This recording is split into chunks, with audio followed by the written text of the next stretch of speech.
And we're here. Hello! We're ready to survive. Hello to the one person that's on person. YouTube, but who knows who else is out there on Twitter and the world. Happy post-Christmas for everybody. Welcome. Generational Change. I'm Jen. I'm Peter, and I had a good Christmas. How about you? I don't do Christmas. Yeah, that's true.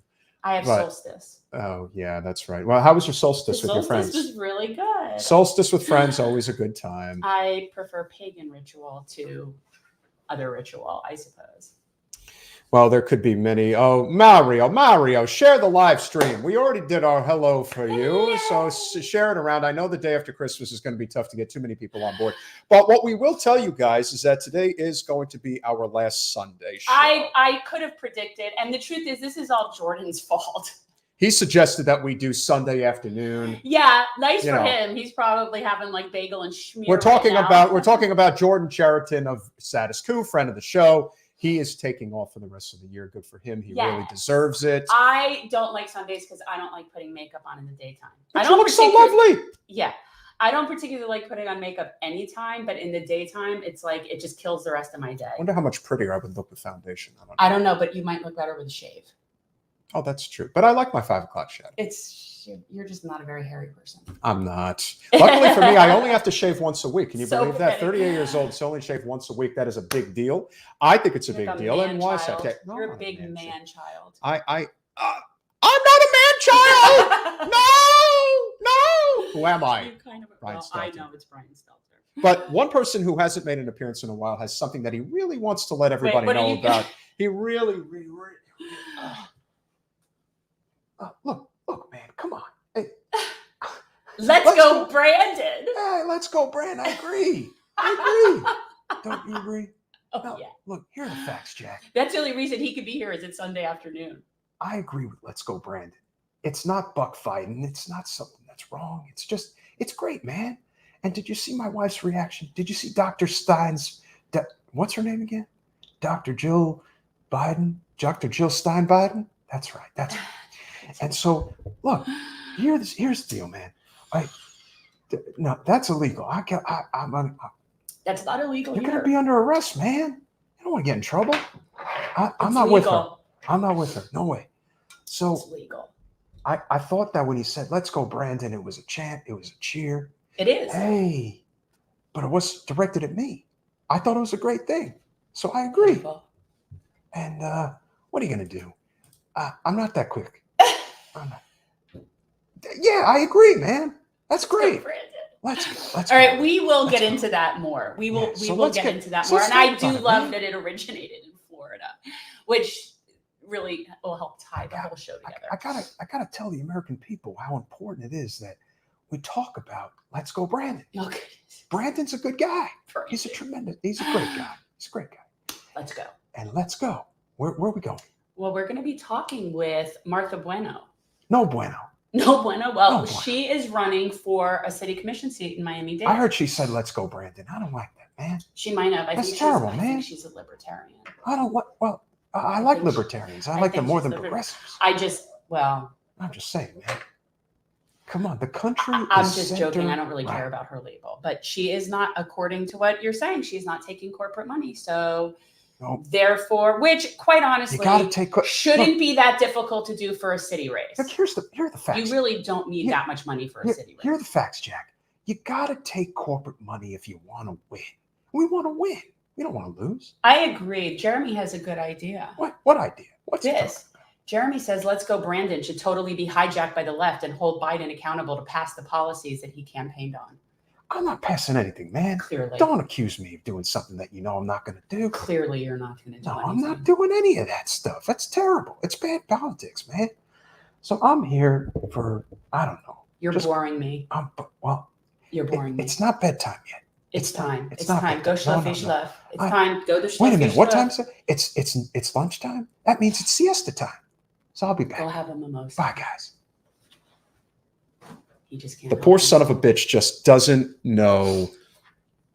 It's really like, it's pitiful. It is. I do. I think it's somewhat elder abuse. No, Like, you I even said during the do. primary that it was elder It abuse. seems it to me, but I don't know. It depends on what kind of meds they have him pumped up on and how lucid he is at any point in time. I don't know. No, and I definitely agree. But again, the problem with Biden is that everyone was kind of like questioning what's going to be the right direction to go in the midterms and in 24. And that's why they're kind of rolling out the carpet for, Buttigieg, and obviously Kamala will have her say as well. But then there's also this talk of, well, we're just going to have Biden run again. Let me tell you something.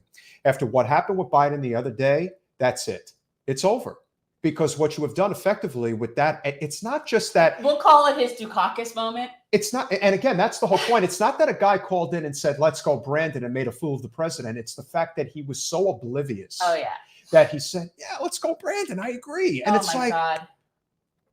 That is the ad for the GOP in the midterms and possibly 24. That's all they have to do is just make an ad around that and show just how incompetent the administration is. But they're very desperate because they know that Pete and Kamala can't carry it. They know that. So now the question becomes, who on the non-corporate left could potentially rise up? Because right now, we were definitely sure that either Trump or DeSantis is going to be the next president. We're leaning DeSantis, but now it's like... Well, I'm kind of hoping as to between those two, I prefer DeSantis.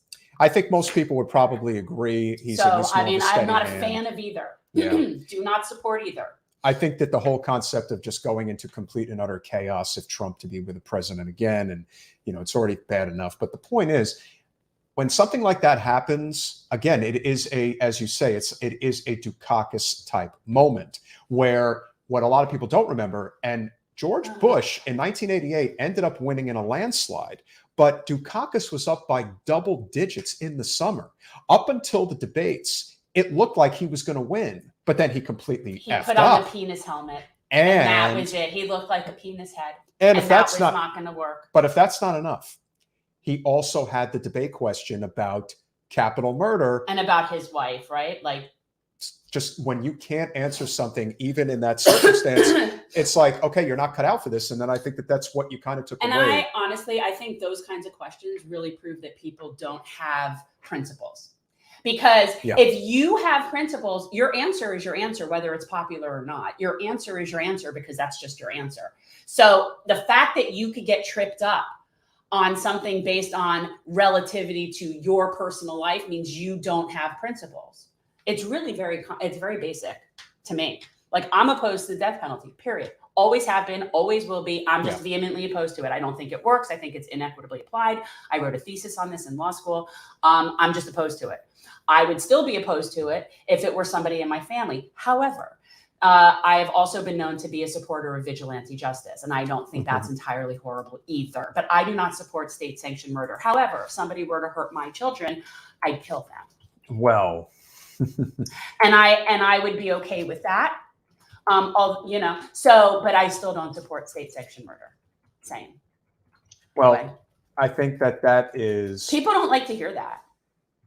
But I do. If somebody hurts somebody and they get what's coming to them, it's unfortunate. It's certainly not something that should be legal. I mean, like, somebody should be, punished for that. But I'd be the person you'd want sitting on your jury. Yeah, and again, I think that is... That's my time to kill, the time to kill thing. That was the best to me. That was McConaughey's coming out role. He's delicious, but it was really much more of a Samuel Jackson thing. Yes, they deserve to die. I hope they burn in hell. Exactly. And that's how most people feel, especially if it's their family. And that's the thing, but it can't be the state because it just can't. And it can't be legal because it just can't. So what you're suggesting is vigilante justice. I'm not suggesting it. I'm saying I understand it. Oh, I understand it. And it doesn't bother me at the level that capital punishment bothers me. Because I don't like the state making decisions based on tons of racial, socioeconomic inequalities as to who lives or who dies. But yet I completely understand, vengeance.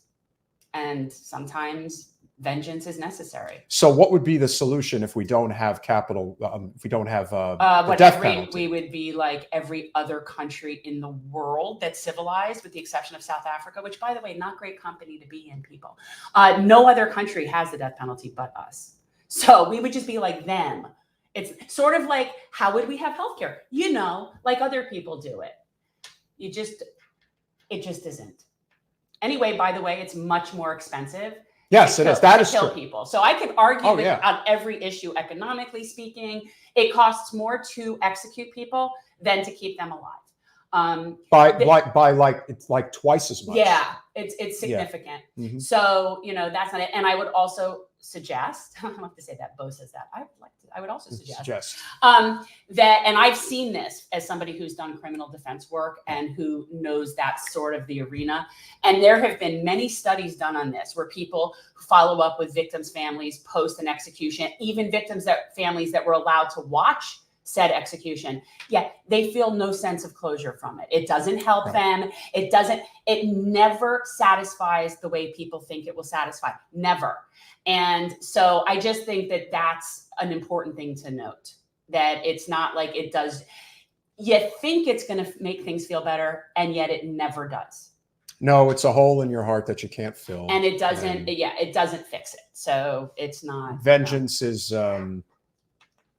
again, the idea of somebody having to serve the rest of their life in federal prison is, for a lot of people, they feel that that's even worse than the death penalty, because the death penalty is a way out. Yeah, no, I know dirtbag leftists. What I'm talking about is countries that are our allies. I don't really think of China as they're not really in our circle. China's not our ally? We don't consider them, part of our sphere. But no, yes, exactly. So we're in line with China and South Africa. There you go.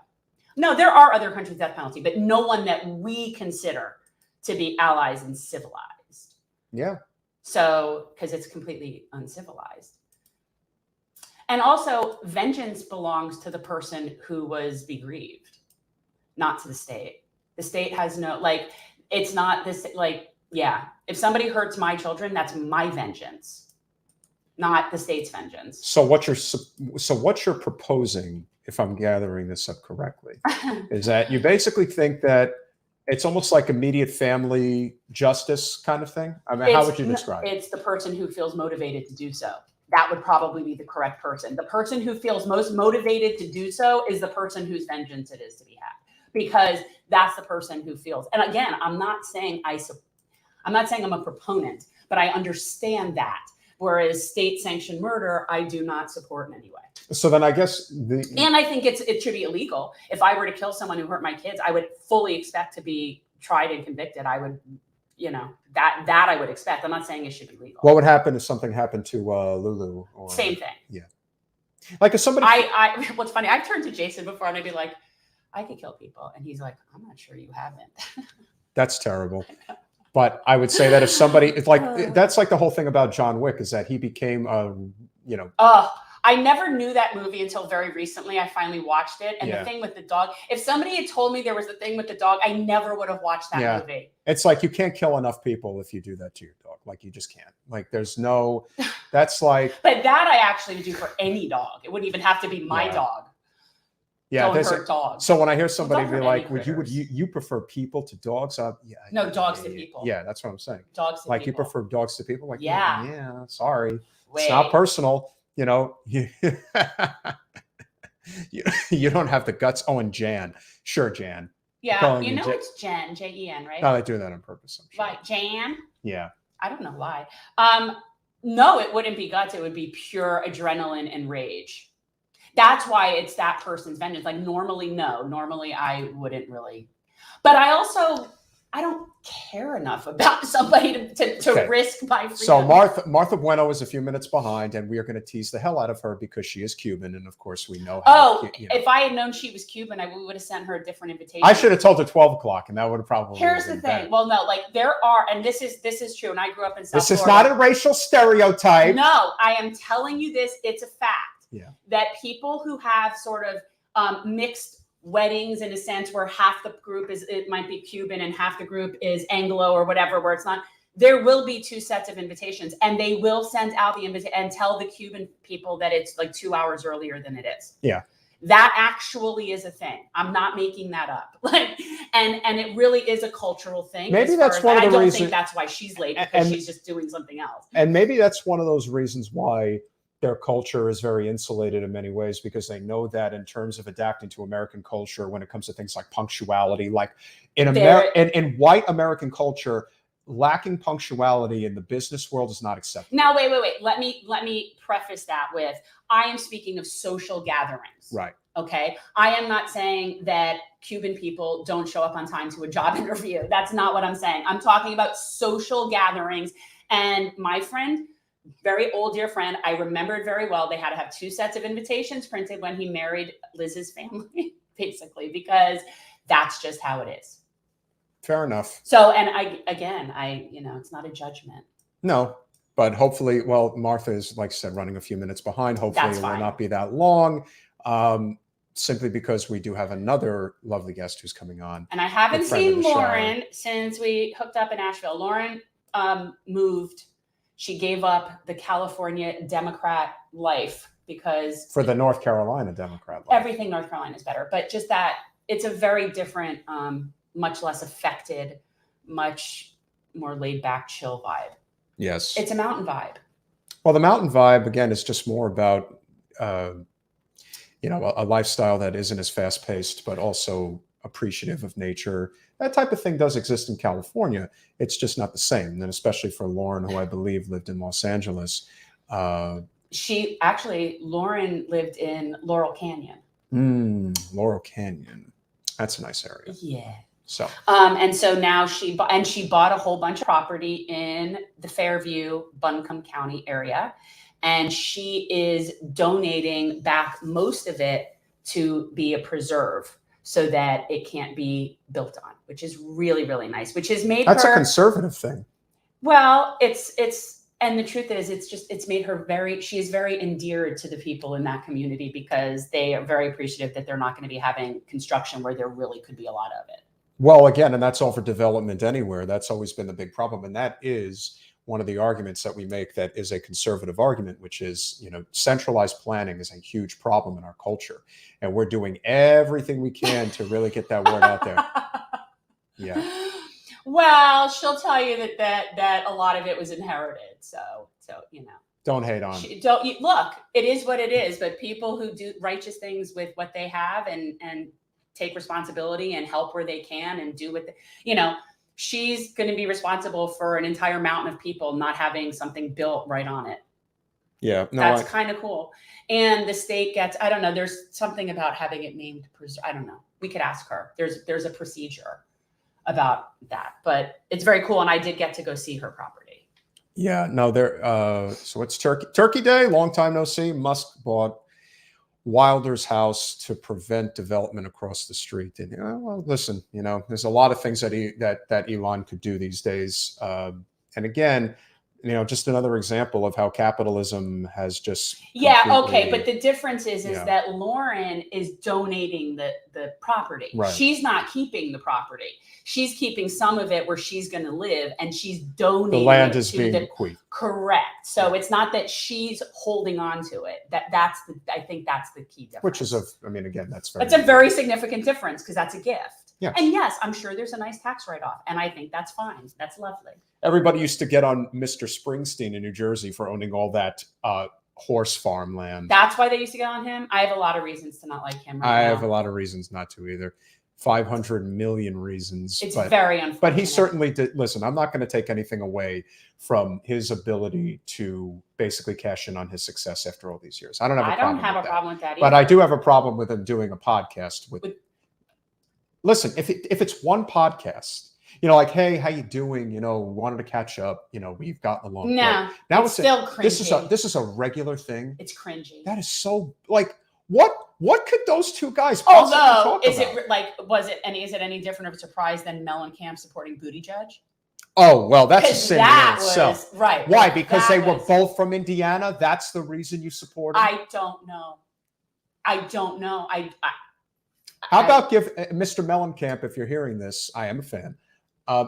You should spend just spend 10, 15 minutes with Jordan Chariton to let you know all about Mr. Mayor Pete. But I will say, and if anybody ever does have the opportunity to see Mellencamp in concert at this point, because he does smaller venues, but he is like an acoustic perfectionist in terms of the sound quality. And that also dictates where he'll do shows.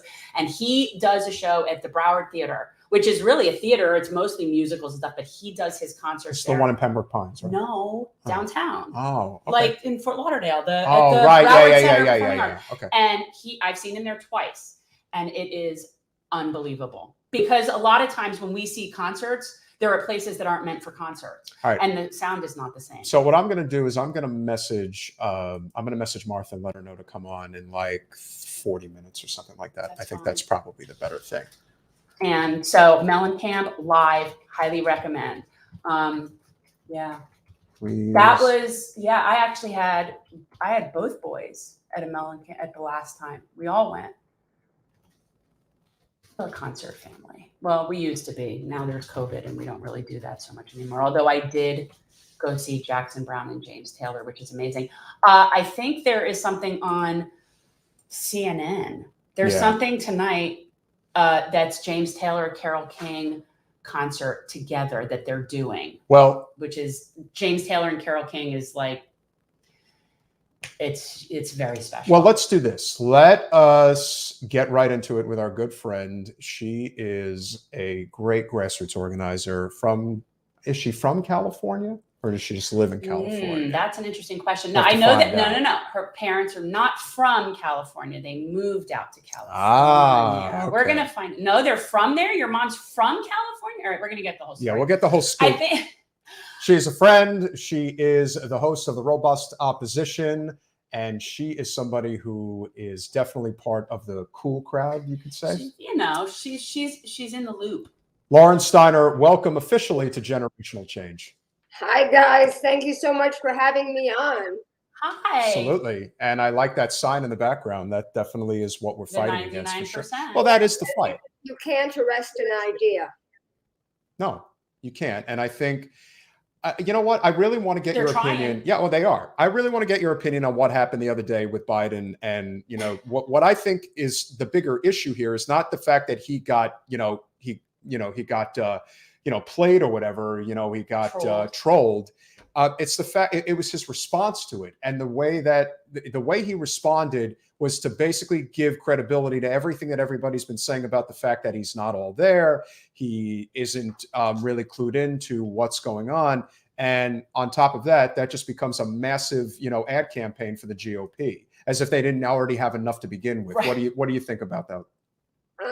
First of all, I grew up in New York. Okay, there it is. And I moved out to California 33 years ago. Okay. But I knew somebody wasn't from there and moved there for some reason. And at the same conversation, we've been talking about your mom. And so I think I conflated those things. Yeah.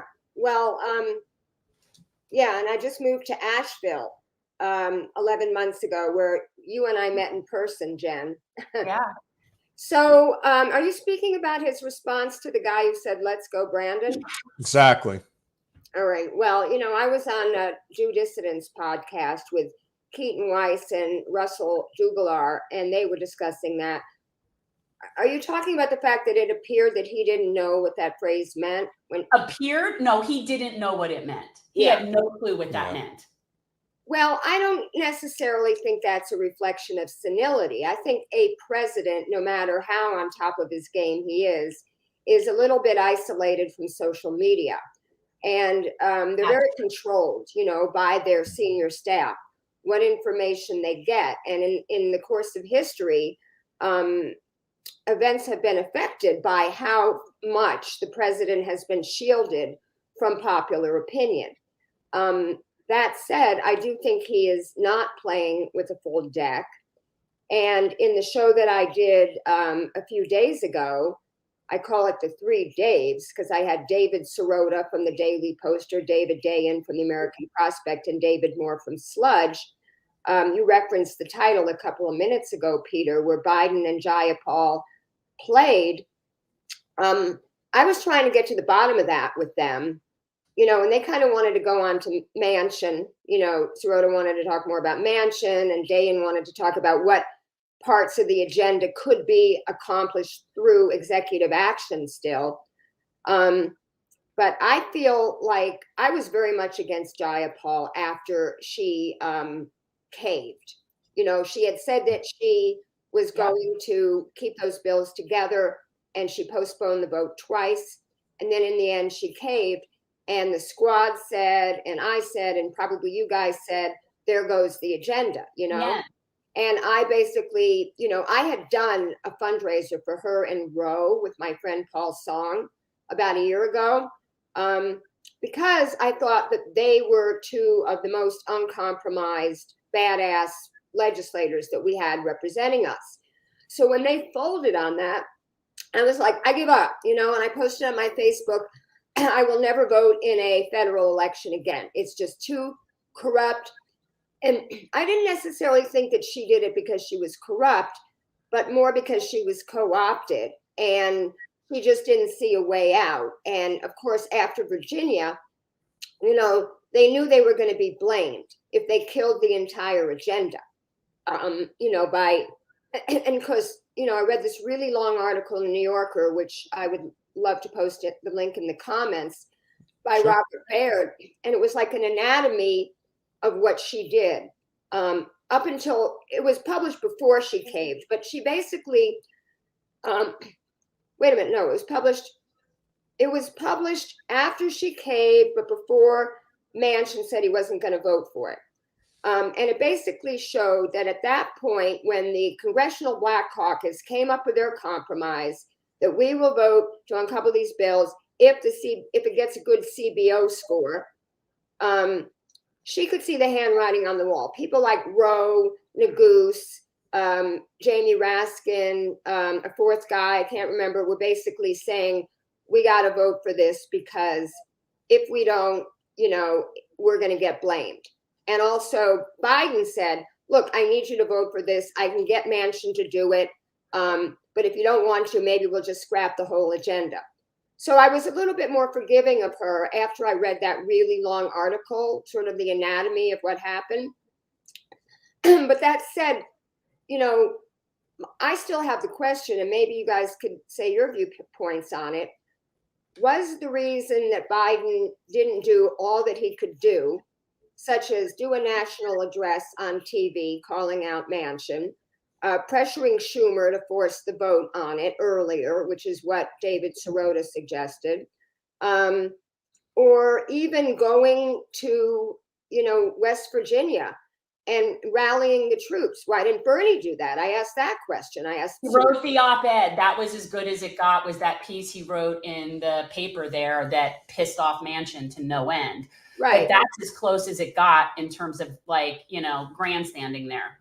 So my question was, is Biden not doing everything that he could have done because he is ideologically a centrist and really doesn't support the progressive agenda?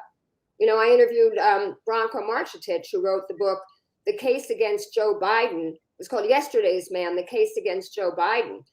And it was a 90-minute interview because we covered his entire 50 years in politics.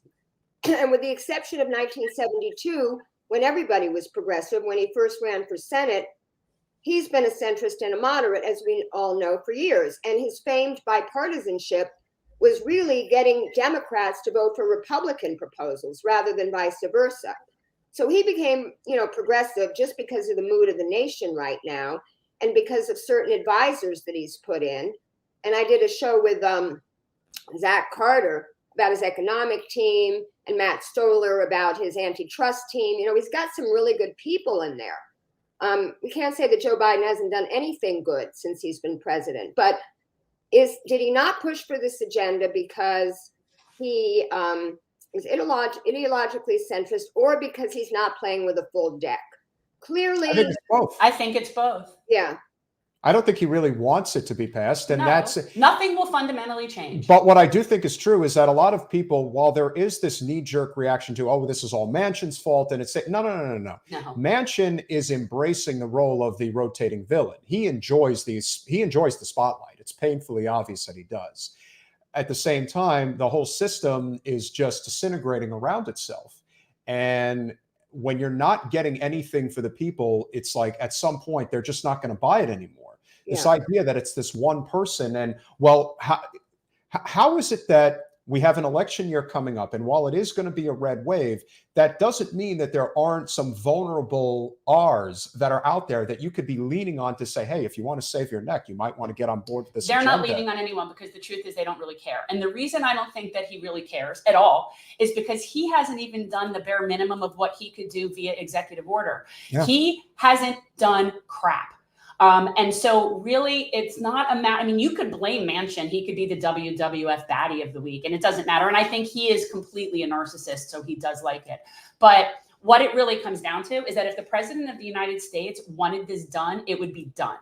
And I am it's like we are all running around like that person is the be all powerful that we have to vote against Trump because he's so scared. But yet we don't think that person has enough power to control what they want. Like, I'm sorry, if the president of the United States wanted that bill passed, it would have been passed.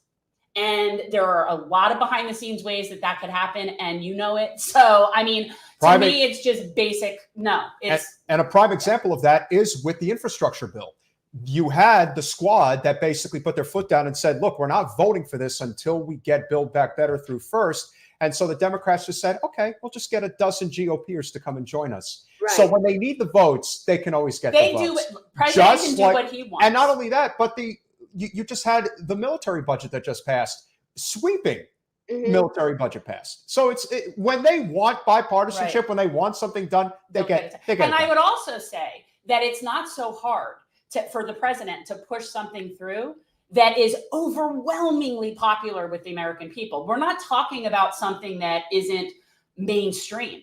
These are things that most people are very supportive of and just feel they're powerless to help, make happen. And last point, when Bernie was running for president in 20, he specifically said, look, if I am the president of the United States and there is a part of the agenda that needs to be passed on behalf of the people, and we've got people standing in the way who are elected representatives, I'm going to go to their state and I'm going to campaign against them.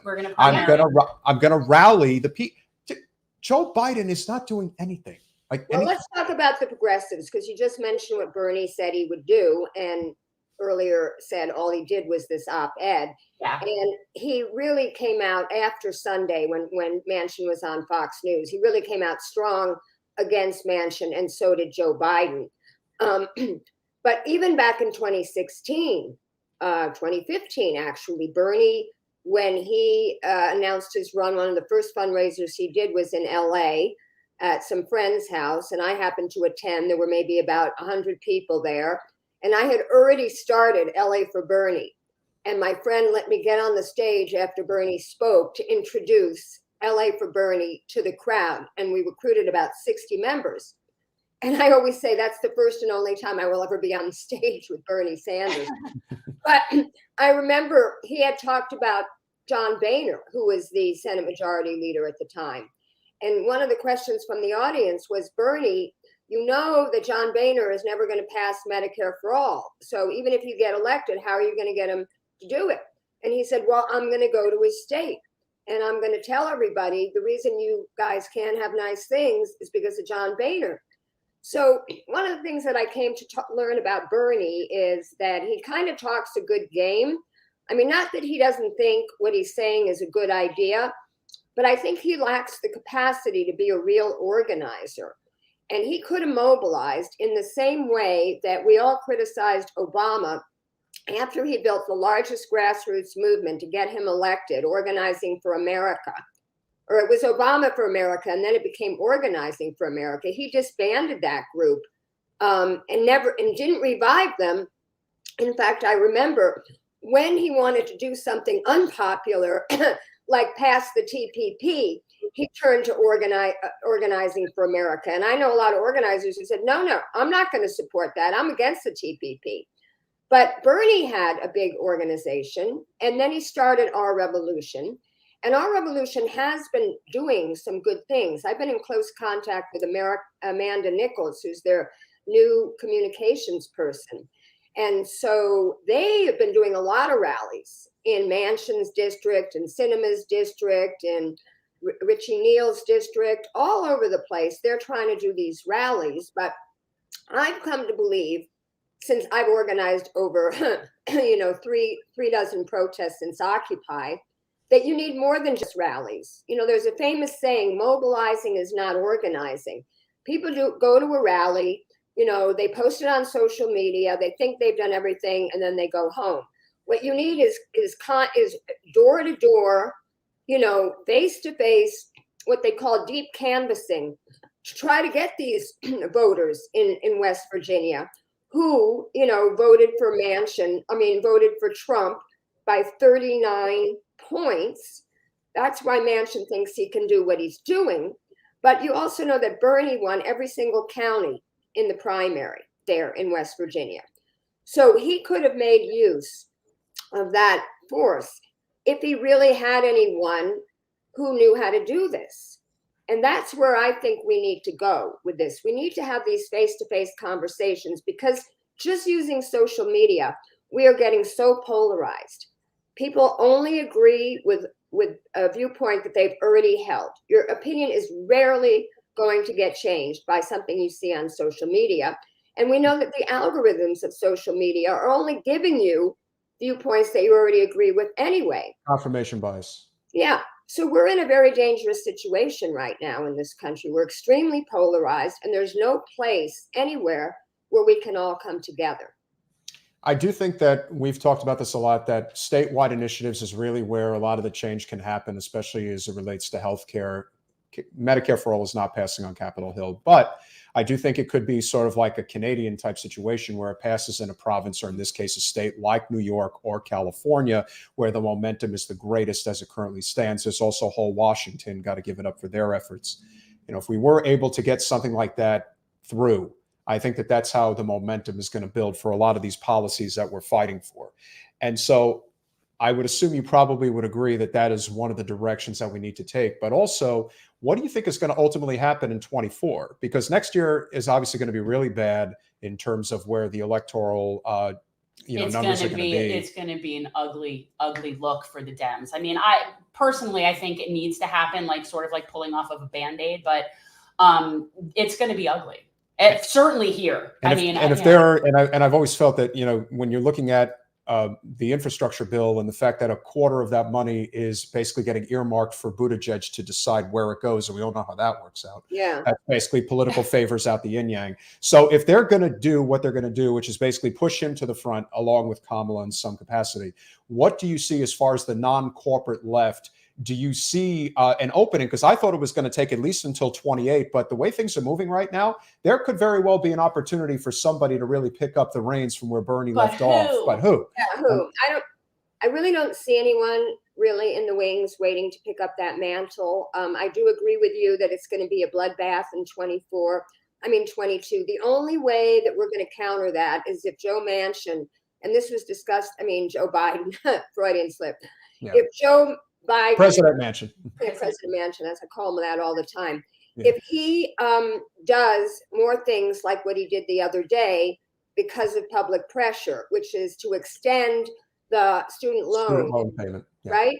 Because clearly they don't want to, they've extended that a few months out. They're going to keep extending that because they don't want to go into the midterms with everybody being hit with all that student loan. What they should really do is obviously, he can cancel, President Warren's thing is $50,000, but he can cancel all the student debt. $1.7 trillion would be the biggest stimulus ever known in this country. Young people would be able to get married, buy a house, start a family, start a business. And for Lawrence Summers to tweet the other day, I actually cursed at him. He basically said, "Oh, this is a very big mistake," what Joe Biden did, very bad for the economy. So why would he say? And why would he say that? Well, I said, the architect of how we got here doesn't get to say what the solutions are. And then I made the point about it being the biggest stimulus. So he doesn't know what he's talking about. So I don't really think. I think that Joe Manchin and Joe Biden are going to talk. They're going to get something passed. The question is it going to be enough to make a noticeable difference in the lives of people, such that they're going to think good things about the Democratic Party? They went big last year in 2020 with the CARES Act, with the HEROES Act, but all those things are sort of ending. And unless they can do something for the American people and promote that they're doing it. See, the Republicans are so good at marketing what they do, even though they do either nothing, like stifling the agenda that would help the American people, or only doing something that helps, the 1% and corporations. But somehow they twisted in an Orwellian fashion with their, think tanks and their AstroTurf groups. we need to get more of that. We need to organize. Like the article that I sent you today in the the New York Times that I wanted to discuss was about how they organized against the mask mandates in Enid, Oklahoma. And there was an African-American city councilman who proposed it. And this whole article was an anatomy on how this one woman who was, evangelical, homeschool mom, totally apolitical, organized her community to fight this, to the point where this African-American city councilman is now thinking he can't even live in his own city anymore. He's looking for jobs outside of the city because it was so polarizing. And then I just read another similar article about how a community in Michigan was mobilized to vote against, a wind farm, and how they use social media and how they use, and it's all like, basically they said, and I just highlighted a couple of things, social scientists who study conflict say, the only way to understand it and begin to get out of it is to look at the powerful currents of human emotions that are the real drivers. They include the fear of not belonging, the sting of humiliation, a sense of threat, real or perceived, and the strong pull of group behavior. And I think this is so key to understanding what's going on in our country, whether it's vaccine mandates, mask mandates, critical race theory, environmental issues. And then like David Sirota's movie, Don't Look Up, which is an allegory on climate change. This comet is about to hit the earth and, they're trying to do something about it. And the media only wants to trivialize it. And the politicians only want to see how it could be used for, the midterms. And this is what we're dealing with. We're dealing with institutions that are supposed to be looking out for us, who are not. They're only looking out for themselves, their reelection, their bottom line. And the citizens are kind of left to organize themselves. And what happens in this bifurcated media environment is you've got the right wing seems to be doing a better job than the left wing, because the left wing is divided by identity politics, in my opinion. Exactly. They don't fall in line. They don't come together. They sit there and nitpick and judge every little thing, and they just cannot see the forest through the trees. It's pathetic, and that's why they lose. And then you also have, a friend of the show, Andrew Yang, who said, look, progressives could agree with me on 20 issues, but if they disagree on the 21st issue, that's it, you're finished. Yeah. And that is a very big part of the problem when and it it's comes. often small little things that just hurt their feelings. Well, that's the other thing, is they tend to go with what feels good to them and their feelings and political correctness and not what actually would work. Yeah. And our next guest that we're having on, Martha Bueno is running for commission in Miami, and she is a libertarian, but she doesn't take the corporate money. And I try to tell people that while there are significant differences between progressives and libertarians, there's also a lot of significant agreements that they have. And so you need to be able to find that common ground instead of saying, oh, you don't agree with this, well, screw you, you're out. And it's like, no, we're at the point now where, it's, again, that's why Don't Look Up is such a great metaphor for what's going on right now. Hello, do you see the comet that's coming? We need to figure out how to work together right now. It's like, Bruce Willis figured out how to do it in Armageddon. We could do it.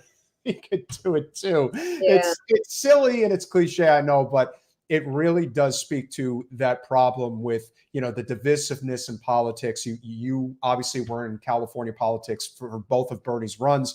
You saw a lot of the stuff that went on. It's not that, the culture war stuff, there are merits to what they're discussing, but with all due respect, it's a microcosm of what really matters, whether it's healthcare, the environment, living wage. You want to talk about what's going on with our military and foreign wars. I mean, these are the types of things. Police brutality. Police brutality. The core issues, like I say, end qualified immunity. You want to get the police to actually get their asses in line? Take qualified immunity out of the equation. If it's going to hurt their bottom line, they'll change like that. And I just want to say that because you mentioned about doing things in the States, and I was not only part of both of Bernie's runs in 16 and 20, but I was part of trying to advocate for our state bills, single payer bills in 2004 and 2017. And what was really interesting is even though California is a Democratic state and it has 2/3 majority, they don't even need a single Republican to pass a tax. It is still very much controlled by corporate interest. Hello. And, in 2004, they managed to pass the single payer bill through both chambers of the legislature because they knew that Schwarzenegger was going to veto it. Now, in 2017, it passed the Senate, which was the more liberal body. But in the Assembly, it got stuck in the Rules Committee. Anthony Rendon. Yep. Yeah, he held it in the Rules Committee because Jerry Brown said, do not embarrass me by passing this bill that I'm going to have to veto. And this is a man who I worked for in 1992. I was his media advisor on his presidential campaign. And he was progressive then. In fact, he went on Phil Donahue and debated Bill Clinton. He was much closer to knocking off Clinton in 92 than people ever gave him credit for. He was close. Yeah, and he didn't take, a lot of people don't remember this, but he didn't take campaign contributions over $100. If he got that contribution over $100, he'd return it because he didn't want to be beholden to big money interests. Fast forward to his, governorship, he took $2 million from big oil. And for his reelection, his campaign, his reelection, his charter schools, his Prop 30 ballot initiative, not that it all went into his pocket. It was for all those different things, but it amounted to $2 million. And that's why we couldn't get him to ban fracking.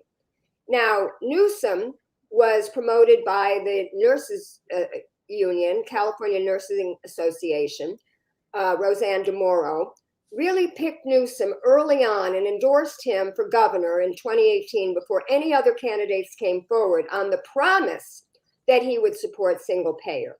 And what did he do? As soon as he got elected, he appointed this commission. That's what they do. They want to study the issue. It's a classic stalling tactic. And he appointed this commission and he filled it with people who were from, who got money from insurance companies or hospital corporations. And there were only a couple of single payer advocates on the commission. And so he kicked the can down the road.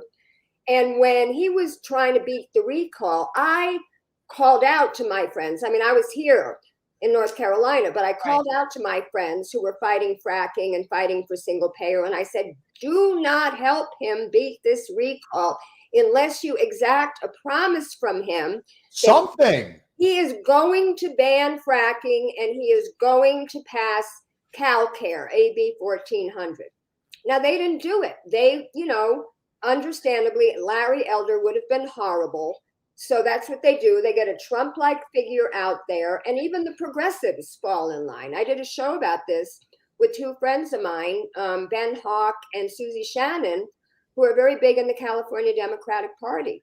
And they basically talked about the danger of Elder. And, even though the legislature could veto everything he did, he still had appointments on the commissions, the regulatory agencies. He could do a lot of damage. So again, it was fear of the big bad Republican that caused the progressives to kind of cave, very similar to what, Pramila and Roe did with this Build Back Better bill. And now we got this neo-lib back in charge, and who knows what's going to happen. Yeah. No, they always seem to cave. They're more scared about, looking like it's their fault that it doesn't work. I would kind of relish that. It's really interesting that I wonder what they're really worried about in terms of, is it career? Is it committees? Is it what is it you're scared of? Because most of what constituents want is they want you to fight for them. That's what they want. Like when we were canvassing and talking to people, they don't expect you to be able to accomplish everything. They just want somebody who's going to fight for them. And I think that, so when you say you're scared we'd be blamed for that, I don't know. I think that would be like a badge of honor. And I think that constituents want that. So, who are they concerned with really? Well, that's what I'm curious. Let's give a contrast with Shama Sawant, who is the Socialist City Councilwoman in, Seattle. I did a telethon with several other YouTube hosts to raise money for her to stop the recall. Right. She is completely, and she beat that, by the way. And she beat that because she delivers for the people. And how she delivers for the people is she works with movements. She works with the Black Lives Matter movement. She works with the tenants union. She works with, the unions. And so she was able to get Seattle to be the first city to have a $15 minimum wage. She was able to get the Amazon tax to fund affordable housing. And she does that by being really bold. And, she was I was talking to her husband, Calvin, who is also a campaign manager. And we were talking about, she was really criticizing the progressives for folding on this Build Back Better bill. And also not making use of the movements. Now, here's the thing. When I interviewed Pramila on my show last spring, after she did her thing to make the HEROES Act more progressive, you remember that? She wanted to get this money going directly to the companies so that they can keep their employees and paycheck protection plan. Right. And she was basically saying she wasn't going to vote for the HEROES Act. She was trying to get her caucus together on that. And I was very proud of her for doing that. And I wanted to talk to her about that on my show. And I said, you were an activist before you went into Congress. How do you plan to make use of the outside game? Those of us on the outside, activists who can support what you're trying to do on the inside. And she referenced, getting organizations like Move On and Indivisible and, Working Families Party, these groups. And that's what she did do, apparently, with the Build Back Better. But I want to say that I think these groups are kind of like the nonprofit industrial complex. Absolutely. You could throw Planned Parenthood in there too. No. They turn into that. Even the best intended ones turn into that. And I've seen it over and over again. Yep. They have their jobs, just like union leaders and media that want access. Union leaders often betray the rank and file members. Usually, occasionally? No, that's here it's regular. Even the Kellogg strike. I mean, we probably don't have time to talk about this, but everybody was kind of praising the fact that the Kellogg's, union settled their strike. But, I'm going to have a guy on my show probably next week who is basically there doing the reporting on it. And he said, no, it's not a good deal for the workers. But at some point, they have to, because in organizing, you have to have incremental wins to boost morale, to grow the movement. 1,000%. So that they may have been seeing like whatever, it wasn't exactly what they wanted, but they got something, so they're going to promote it, and then they're going to get more people. It's like the Amazon, the Starbucks workers that got that one union in Buffalo. I talked about that on the Do This podcast. That was it. That was the big one. And I wish more people would understand that you really want to have strong labor in the United States for two reasons. One, if you are having strong labor, you now have much higher wages. And what happens when you have higher wages? You have less people on welfare. So if you want to get people off the government dole, then make sure that our labor force is strong. And that to me is the message that must be sent out. And if that starts to, and again, like we shouldn't have to, honestly, we shouldn't need a minimum wage. No. Like in Scandinavia, and there's no minimum wage. They just have very strong unions and they take care of their employees. We shouldn't have to have that if we had, proper labor it would be nice if we had a party that represented labor. And not only that, what would that look like? Well, not only that, but if you had a living wage instead of a $15 minimum wage, it's you can't live off $15 an hour living in Miami. You could live off $15 an hour living in a state like Wyoming, for example. There is a difference depending on where you are. There is this idea that everything is the same, and it's not. Every region, that we are the United States of America. People don't like that. It's interesting. They don't like that. And one of the last things I want to mention before we close is, we're talking about states' rights, and the corporate Democratic establishment has made it so that when you talk about states' rights, they're basically pegging you as a racist. Like this idea that everything that states' rights is all about not giving equal opportunity to people. And to me, that is a big problem that we have to fight back against that narrative, because I think a lot of the things that we are trying to do and are trying to accomplish is going to happen at the state level before it happens at the federal level. Wait a minute. Let me just comment on that real quickly. But in North Carolina, it's interesting because we have this Dillon's rule thing, which pretty much obviates local control. Like we can't have a measure here in Asheville. When I moved out here, I said, we should, have it so the building ordinance, you can't build a new building with a gas cooktop. You have to have electric. And they said, we can't do that. It's all controlled from Raleigh. And I've interviewed, a state senator, a state assembly person on my show, and they're Democrats. 3 of the 4 Democrats that represent Buncombe County in those 2 bodies just resigned because they can't get anything done. It's Republican controlled. Even if there's a Democratic governor, which there is, to veto some of the worst stuff, they just gerrymandered. And if the lawsuits don't work, the Democrats are going to, be a super minority, and they're not going to be, able to stop anything by vetoing it. So there's not going to be. Well, I just sort of confused it, and I don't want to correct it, but I think you get my point. Yeah. It's basically a problem. And what I find very ironic is, these states are putting in these laws that local municipalities cannot have mask mandates, cannot have vaccine mandates. And it's really affecting public health. And these public health officials aren't doing anything, can't do anything to protect their people and their communities. And the same thing is happening with the elections. They're trying to politicize local election officials to make them partisan, the way they already did with judges, because you used to vote for these people, you wouldn't know what party they were. Now they realize, especially here in the South, where evangelical Christians who, come out to vote against abortion, that's the only thing what started them voting again. But now you're bringing them in with critical race theory and all these other wedge issues. They don't follow the issues. So you need to put a D or an R by the candidate's name. And that's how they're going to do it. And this is the first time I ever agreed with a neocon. Robert Kagan wrote an amazing article in the Washington Post a couple of months back about how, the Republicans are gaining control of the very levers of our democracy. Now, we know as progressives that we don't live in a democracy. We live in a plutocracy or an oligarchy because the corporations and the 1% really control the government. But these are the actual institutions. And I fear, I join with him, and I talked to Jordan Chariton on my show about this, that if we lose these very levers of democracy, we really could end up with fascism in this country.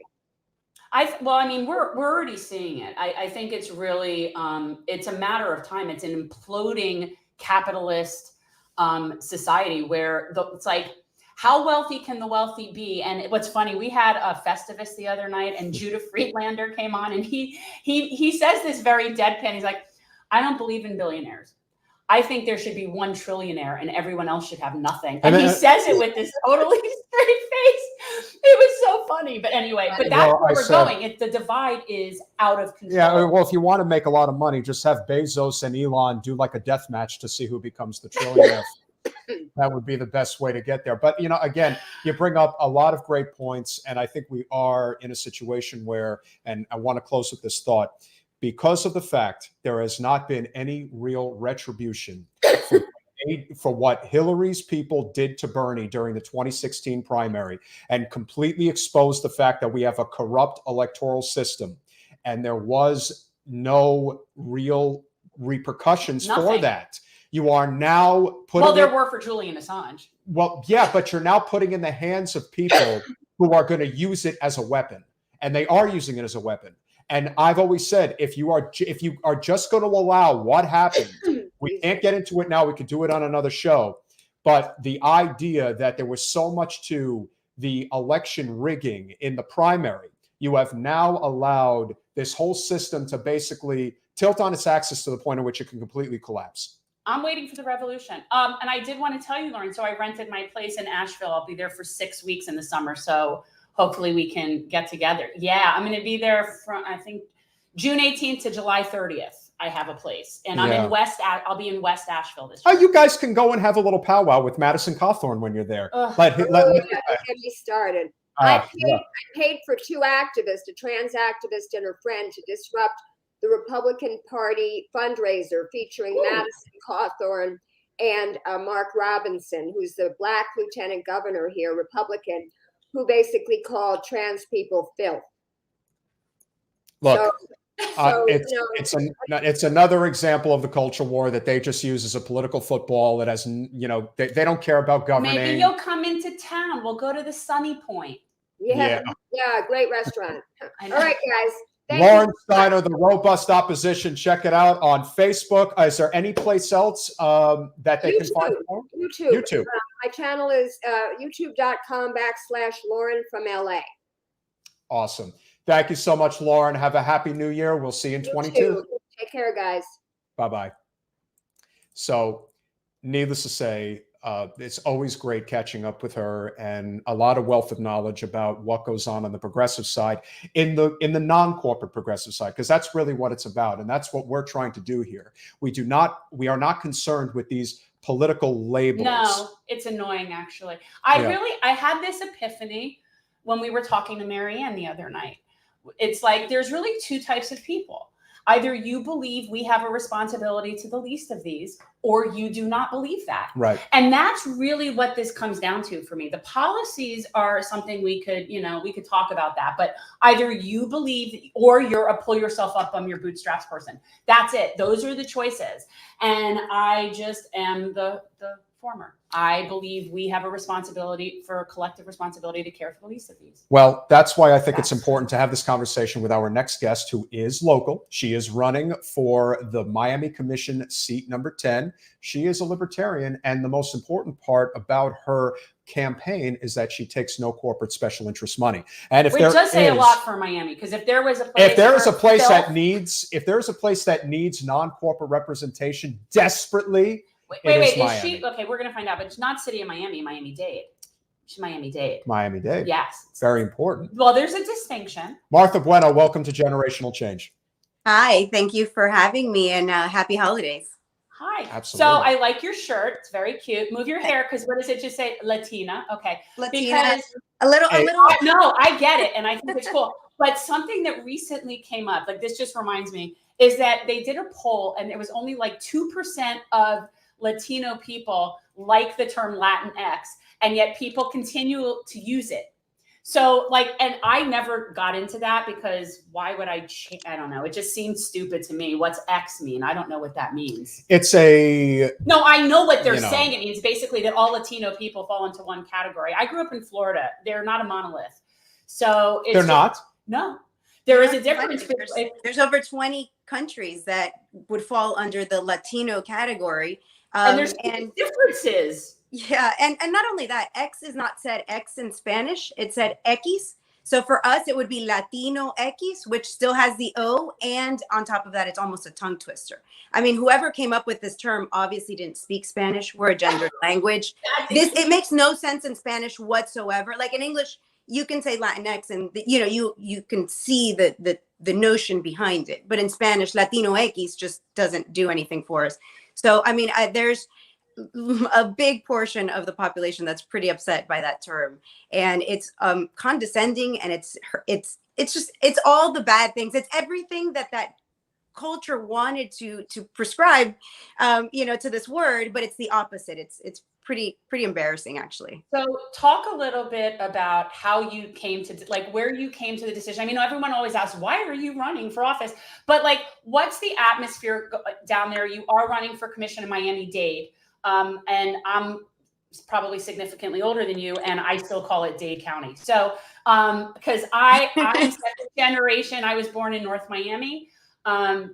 Which now is part of what is Miami-Dade, but we didn't think that at the time. But right. So talk about what's going on down there in the environment on the commission and what you're really wanting to see happen. Absolutely. So first of all, I think we're probably the same generation. I also grew up when this was, Miami or just Dade County. But the reason I got into this, so I'm an activist first and foremost. I have been a cannabis activist for many, many, many years, primarily because I became involved in it, and I saw parents whose children were doing so much better, especially with conditions like epilepsy, under cannabis. And, the government just didn't care. And I couldn't stand the thought that there were people that were saying, hey, my child needs this, and were risking their lives and their freedoms to be able to provide it for their children. And that we could have somebody in power saying, you know what, I don't care what your child needs. You're just not going to have this thing. So that really propelled me into activism. And I started paying attention to local politics. And I stood before my county commission many times, on issues that I think, they bridge the divide. I don't think that it's a Republican or a Democrat issue. I think we all want access to homes for people. We all want everyone to be able to have access to healthcare. We all want these things. It's how we actually achieve them. And I was listening to your conversation now, and I think that's really the conversation we need to have, sincerely. We've been doing all of these same things for so long, and then we just keep going down the same path saying, oh no, well, we need more of the same thing to somehow fix the problem. And it's crazy making. But on the commission, I would go in front of them, I'd speak, they'd cut off your microphone after 2 minutes, and they were already prepared with what they receive a lot of funding from people, from groups. There's somebody who's currently running against me, or I'm running against him, however you want to put it, and he has over $750,000 all for a seat that pays $6,000 a year. A year. I mean, it's $500 a month for a full-time job, but he's raised $750,000 for this. So, I mean, there's no way to look at this board and see the thousands upon thousands of dollars that they receive from outside interests. And then they make these decisions for us that are mind-blowingly silly, if not just disingenuous, if not just completely corrupt. And I figured, you know what? I'm going to go for it. Why not? Yeah. If somebody doesn't do it, I'm going to have to do it myself. And I've been trying to find somebody else to run for me. Trust me, this isn't a seat that I really wanted to go for. Understand. Yeah. I completely understand. I think this is the crossover with progressives and libertarians. We both agree that wasteful spending has got to stop. No, the corruption. The corruption is the biggest problem. When you talk about somebody raising that kind of money for a seat that pays $6,000 a year. And we're a year out. So he's right. That to me is de facto corruption. It's de facto corruption, because why else would somebody spend that much money to keep that seat if not to use it to benefit certain special interests? That's the whole point. This is and I see it all over the place, but yeah. And I'm not at all surprised, by the way. When I left Miami, it was filthy then. So I can only imagine. And I'm speaking politically. There are very nice parts of the city. I'm not I love Miami. Miami is gorgeous. I often refer to it as the capital of Latin America. I can see that. It's a magical place. I believe that Miami is everything that that is good about the United States all in one place. We accept immigration here. As a matter of fact, I get this joke all the time that you need to actually learn to speak Spanish to live here. Well, yeah, you kind of do. Definitely, Spanish is the first language. Miami is the one major city in the United States where Spanish is the first language. That is the only one. So some parts of Miami Beach, downtown maybe not so much, but the rest of Miami, absolutely. It's and, only we now speak Bitcoin here too, which is amazing. Which is another thing that have the Jewish populations, and then you go from the speaking Spanish to speaking Yiddish and Hebrew, and that's really that because I grew up in North Miami Beach, which was the second largest Jewish ghetto outside of Brooklyn when I was born, like more per capita Jews than anywhere. I can still remember the first time I went into the Aventura Mall, and I was like, does anybody speak English? Can I? Well, try Dadeland. If I grew International Mall. You know what? I've never been there. I grew up in what was unincorporated Dade. We used to play in this rocky, empty field that is now the Aventura Mall. So that's where I grew up, was up there. So we were mostly it was Jewish. I'm seriously, I grew up thinking everybody was Jewish. I just didn't even know. So we're going to throw you what I would consider to be a political softball, because the one thing that we agree with on the political right is we have a huge overdevelopment problem in this country. Miami obviously is ground zero for this. And if you look at we've had Carol Roth, who you may have heard of, wrote the book The War on Small Business on the podcast. The other night. Yeah, that's you Jewish ladies have your little war words afterwards. But the point of the conversation was basically centralized planning versus decentralized planning. That is a huge part of the problem. And as you like to say, we are not meant to live on top of each other. No. And what happened in Surfside is just scratching the surface of what could ultimately be coming down the pike because of the fact that we are so overdeveloped at this point. Yeah. Would love to hear your thoughts as a libertarian that we do have to do something about this. Like this, it cannot hold. And then you add in the element of climate change and sea level rise, which is really devastating Miami now. You're a ground zero. How much more do you think we can take? I think is really important to talk about. So I'm so glad you guys are touching this subject, and it's not actually a softball. So Miami-Dade has this urban development line, which is this boundary by which we can't cross. We cannot build past that line because it encroaches upon the Everglades. And this is such an important subject to me, because it turns out that our current commissioners, aren't holding that line. They are in agreement with having an expressway that goes and builds onto that land. They're in an agreement to start moving the development line. So this is a really important subject, particularly for Miami-Dade. So I'm already elected to a small office, a county council seat. And what we do is the zoning stuff for my area, which is in this case area 11, not the area 10 that I'm running for, although it's just overlapping. Where is area 11? Where are you? I'm in Kendall. I'm in West Kendall. So this area, they overlapped. It's just different drawing of the same map. But it's our board was taken, the permissions, the power, if you want to call it that, although we don't have any power, was taken away and given to the commissioners, because they understood that people in their own neighborhoods, people that have to live with the decisions, we didn't want that line moved. We don't want more development into our Everglades. So now it's back with the commissioners, and they're going to probably move that line and start building into the Everglades. And anyone that knows South Florida knows that the Everglades is an important part for not only our environment, but the way we live and the animals in this area. Just recently, there was a huge controversy in Miami over the Colusa golf course. The golf course went into disarray. Unfortunately, it started falling apart, and the land was sold. But there's a huge issue with that land. And, just very briefly, the people that live around the land had to give agreement to be able to turn it into development. And they did. They were each paid approximately $300,000 to do so. And the commissioners went ahead and released the covenant and are now going to build over 500 homes on this land that was supposed to remain green space. I mean, it is an assault on Floridians. And I don't believe that we don't need growth. We do. It's just the way Miami has been planned and the way our commissioners have been going about it. We're not making the best use of it. We're not doing the things that I think could make our environment better, instead of allowing developers to just come in and do whatever they want. I think we could do both. And we see small pockets of the population changing.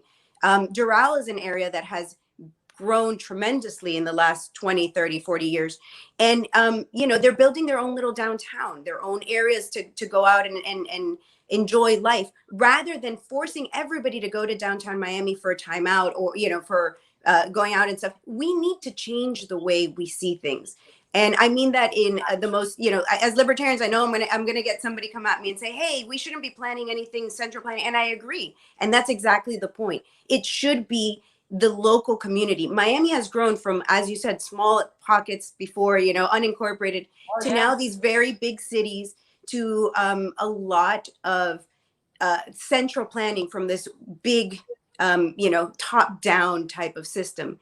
And I don't agree with it. I think that the local community knows what's best for the local community. Yeah, I actually support the idea of a development moratorium until we can get our infrastructure under control in this state. I think that we can absolutely not have anything but necessary buildings. The overbuilding of residential developments that are unoccupied, that will never be occupied, that people can't afford to live in. Sunny Isles. Not just that, but here's the thing. We are not going to have fresh drinking water. And when you mentioned Doral, what's really interesting is a couple of years ago, there was this whole big fight about the Cantor oil drilling that they wanted to do west of Miramar.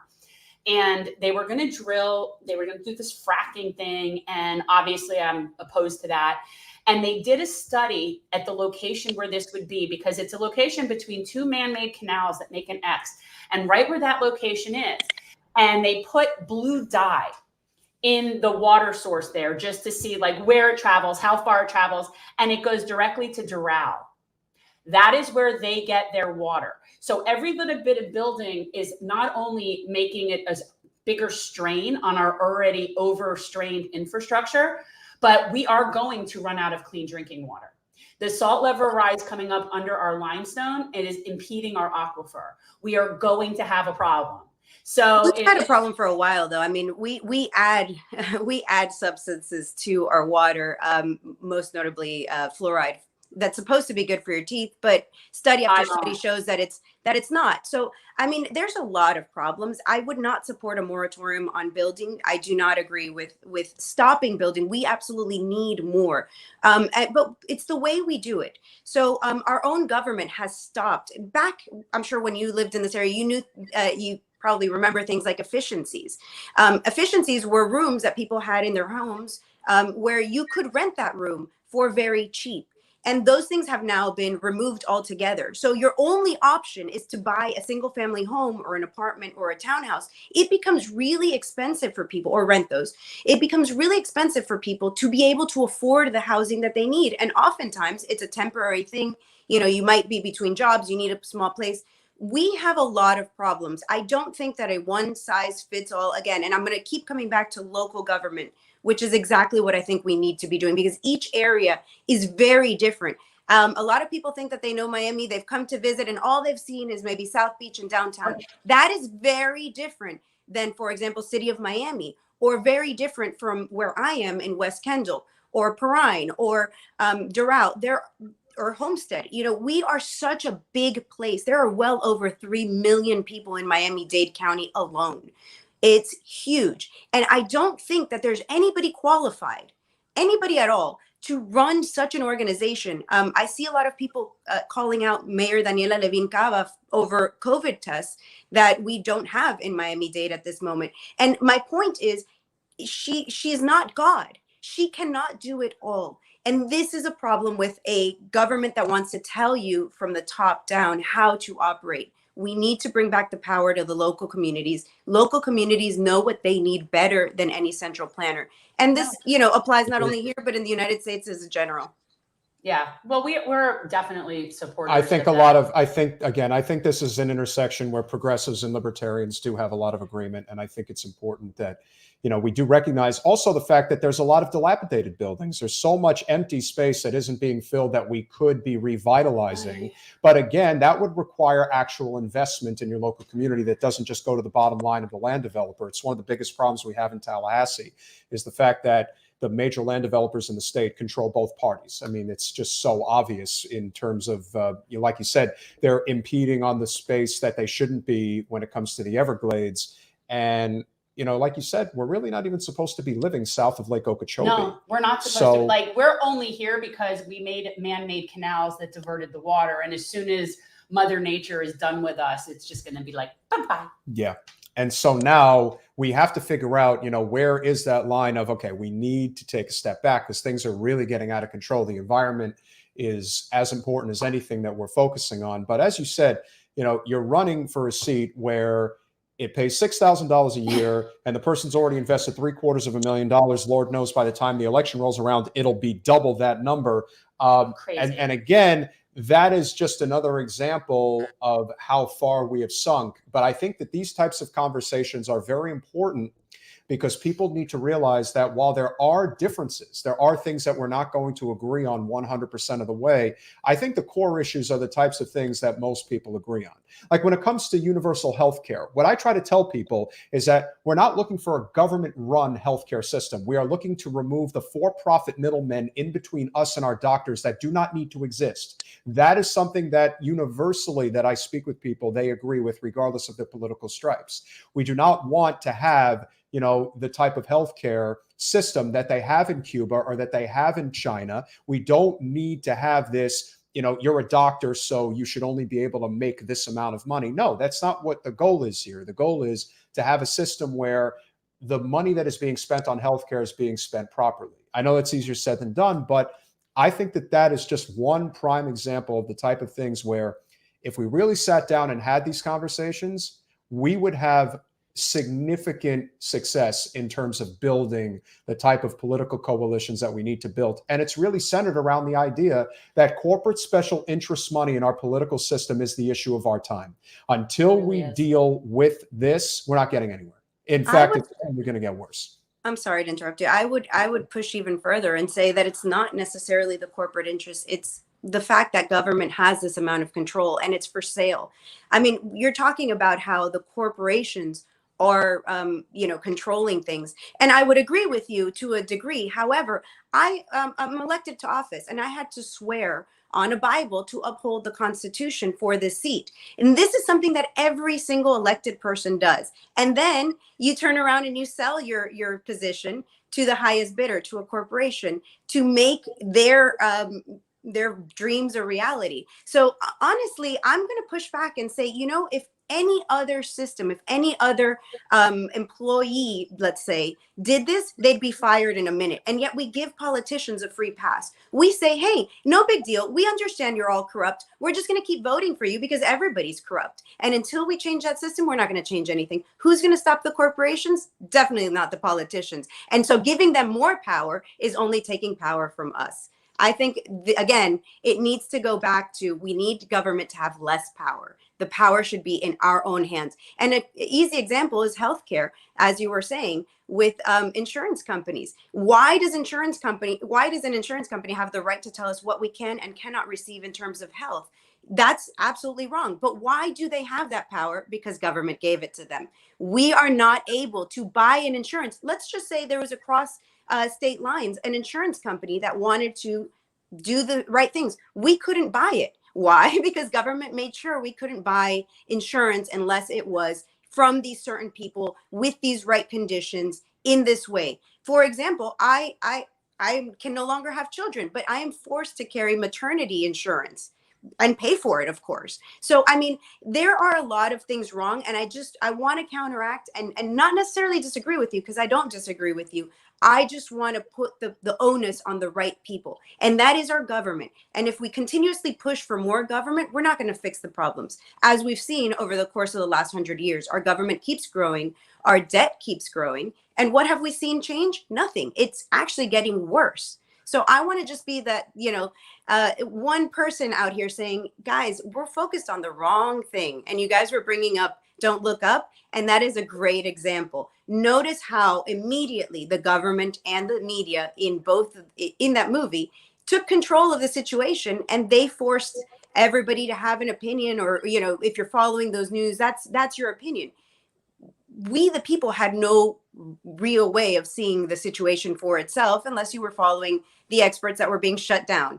I mean, and I think that's really, Lauren said earlier that it was a metaphor for climate change. I think it's for so much more. The same can be said over COVID and all of the lockdowns and all of the things going on there. It can be said for so many issues, including our healthcare. I think that there's a lot going on, and we are having these wild conversations past each other rather than really looking at what the problem is. I think you bring up a lot of great points. Obviously, we're not going to agree on everything, but I do think that there are core agreements that are very important, that I emphasize this to people all the time.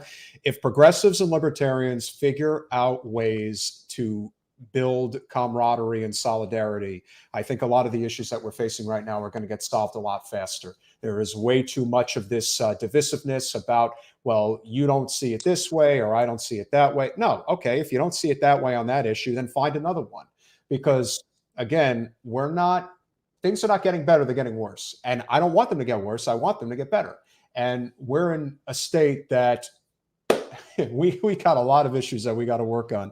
But I'm glad, as always, and Jen, I'm sure you would agree, that even if we don't agree on too much, we agree that running for office without being part of that corrupt system is what we need more of. There is so much of a focus in politics today on the political left of let's just elect more non-corporate representatives. What about on the GOP side? There are just as many people that may support, let's say, Trump or DeSantis, that do not want their elected officials to be bought and paid for by corporate interests or be part of a government system that is open for business to anyone who's going to bid as the highest dollar.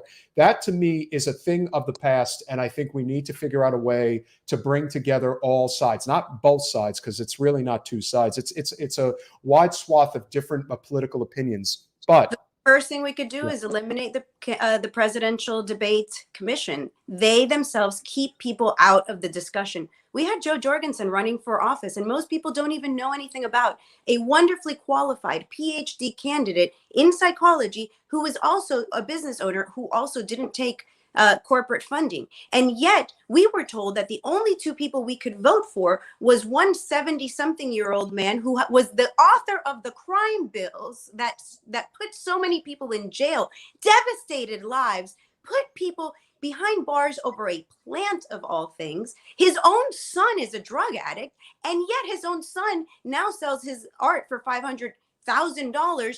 You know, this is just insane to me. And then the other person was also a 70-something-year-old man. Both of them had been accused of sexual misconduct and all sorts of things. In a country of 330 million people, is that really the best we could do? And my answer was no. We had a fantastic other candidates. There were more than just, I mean, obviously Kanye made the news, but you know, we had other people, and the debate could have been a real debate, hearing many answers, to issues that people maybe haven't even thought of. And instead, all we got was, you know, who was worse, and oh my God, I have to vote for this guy because that other guy is just terrible. I think that we really, truly agree on so much more than we know. We're just not having the conversations out in public. We're having them in our own little groups. We know we do, and we know we do even in Florida, because we always say it. Trump won Florida very handedly, but what actually got more votes was the $15 minimum wage. So what that says that when we actually come together on issues, that people tend to agree more than not about a lot of things. And we end up getting divided by the labels and the parties and all of that. And it's true. And we've said before, look, you know, DeSantis is going to get reelected next year. It's like that, you know, let's just be realistic about what's happening. And one thing I would say that's very important is, if that is the case, if it's already clear as day that this is going to be a massive red wave in Florida, then we should be focusing on the issues that we can agree on. Ranked choice voting is very likely going to be on the ballot. Legalizing cannabis with home grow is very likely going to be on the ballot. It's not going to be on the ballot, though, guys. It's not. There's nobody pushing for it, and that's the problem. And this is what this has to be our fight, as far as I'm concerned. And you were talking about the $15 minimum wage, which I'm just going to tie it back to what I was saying before about government. You know, $15 minimum wage is actually a pretty low minimum wage, but I don't think we need any minimum wage at all. And the problem is not the minimum wage. The problem is our dollar. So back at the turn of the century, people were being paid with 5 silver quarters. Now you'd think, oh, that's $1.25. That's cheap. Well, actually a silver quarter today is worth over $25. People were actually being paid for their day's labor $125 over 100 years ago. Now, let's just look at that. If you were given 5 quarters today, you'd be like, damn, this is nothing, because it isn't. Our money is being devalued. That's a tax on all of us. And so we can sit here. I mean, a few years ago, we're like, $15, that's a lot of money. And today we're like, 15 is nothing. They're paying that down the street, and they can't find people to work for them, because our problem is not a minimum wage. Our problem is our money continuously being devalued. And here your previous guest was talking about trillions of dollars to fix these problems, which is only going to devalue our money even further. We cannot keep going with the same policies and expect different outcomes. I believe people say that that's the definition of insanity. And as a country, I tend to agree. You know, we can't keep pushing the same issues and then being like, oh, I wonder why it didn't work yet again. I think it's time we actually look at the real problem. And the real problem is we can't have people devaluing our money the way it is and nothing changing. That's why people are flocking to Bitcoin. That is why new currency that is not controlled by the government is going to take over. And, you know, on that same note, how many people know that the United States has a political prisoner in jail precisely over Bitcoin? And his name is Ross Ulbricht. And he was given 2 life sentences plus 40 years for his involvement in creating the Silk Road, which was a website on the dark web that sold illicit drugs, but also drugs like insulin and many other things that actually were saving people's lives. And he was sentenced for this crime here in the United States, and nobody really knows what's going on. But the bottom line with him was he was the first person to bring in Bitcoin and give it a real use case. He is, for many people in the Bitcoin community, a hero. And I really think that that's,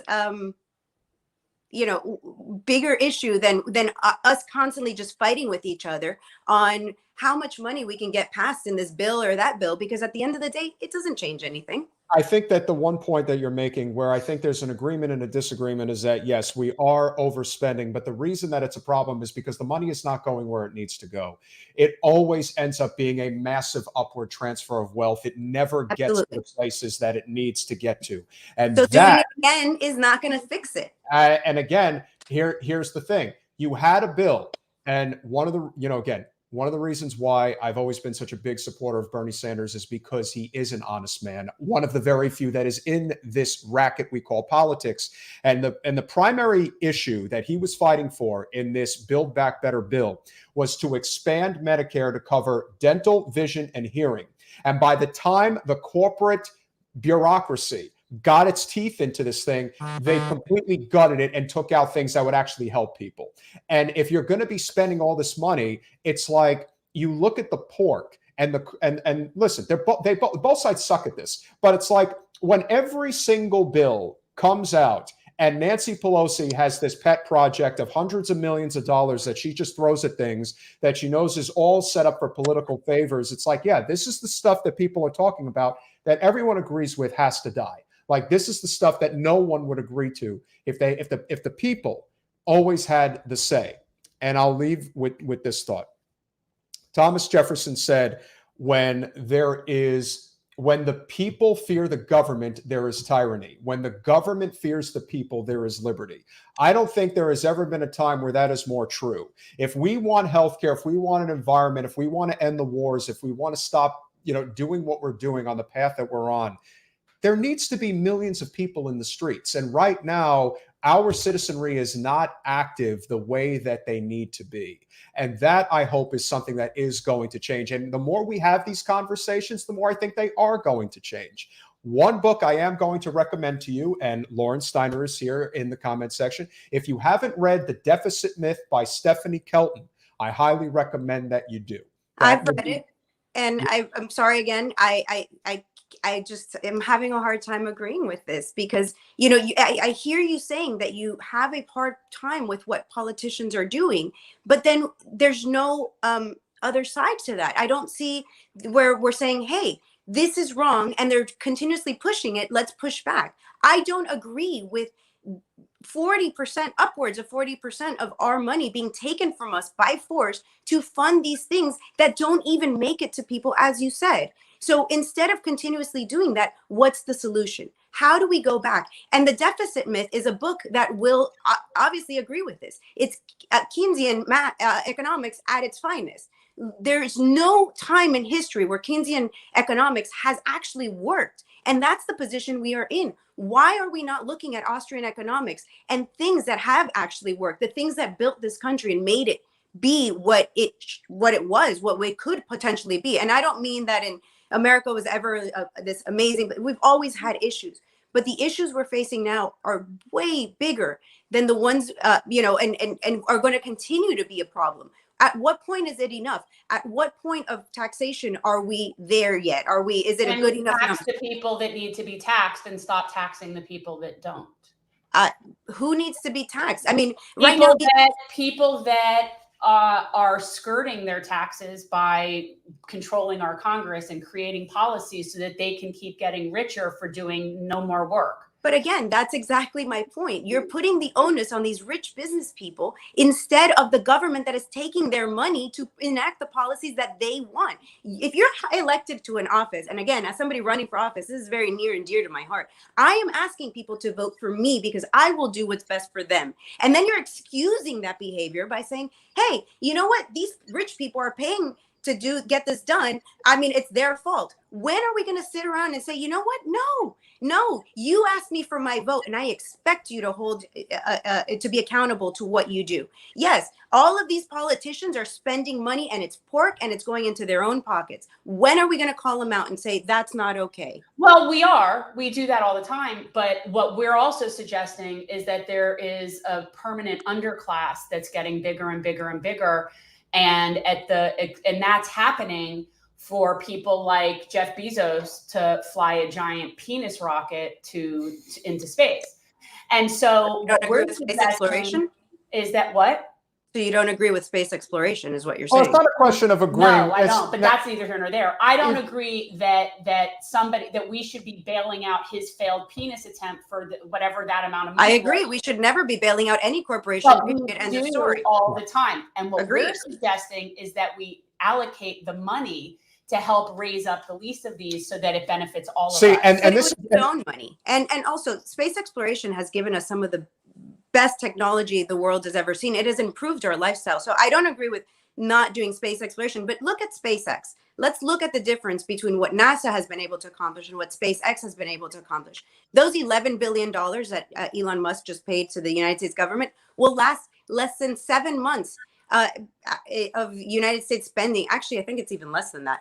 And meanwhile, Elon Musk with SpaceX has been able to get us a rocket. Mind you, since we put down our last rocket, we have not had anything fill its place. The only reason we've been able to make it to space is because SpaceX has done it. And so to say that he has no, that he shouldn't have that money, meanwhile, he's actually doing the things that the United States government themselves could not do.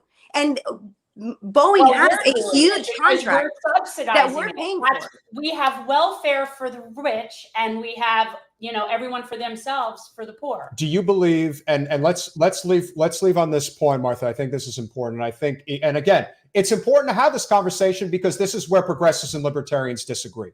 But what I do think is important is this.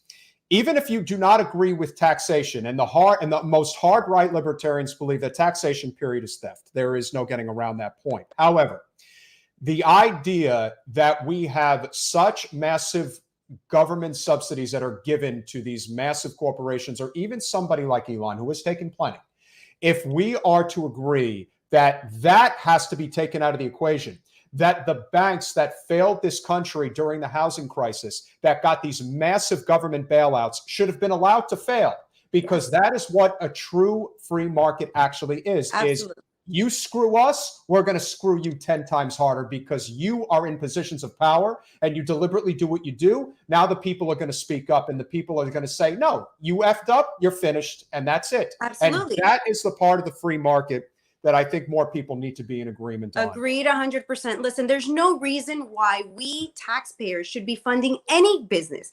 And it's in our best interest to not fund them, because that's how innovation happens. When a company goes under because their products or their services are terrible, something better comes up. The problem we have is this government that tells us, no, we have to keep bailing them out. And I agree. And you did say that Elon Musk took subsidies, and he did. And he certainly paid them back with interest. So I just wanted to clear up that one point. But I'm not an Elon Musk, I'm not here to defend him. I'm here to say that our government is the one that is taking our money, giving it to these corporations, and we really need to hold them accountable. I really detest that we keep having this conversation kind of over each other instead of really looking at the point that we need to be having, which is, again, government has so much power that they can, by the force of a gun, take from each and every one of us money and then spend it however they see fit. And even when we're saying, hey, you know what? I don't agree with dropping bombs in foreign countries on my dime. I don't agree with locking up